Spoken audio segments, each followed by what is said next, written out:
how to fix Steam Remote Play lag. Hey guys, in today's video, I'm going to show you how to fix Steam Remote Play lag.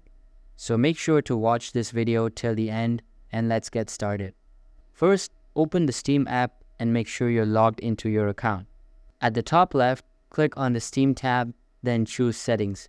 From the left-hand menu, click on Remote Play.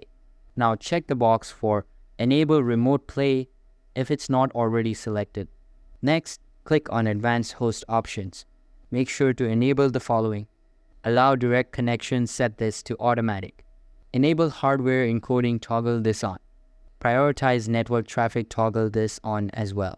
Then scroll to the Advanced Client options and do this. Set video to fast in the dropdown. For bandwidth limit, set it to unlimited if your internet is strong.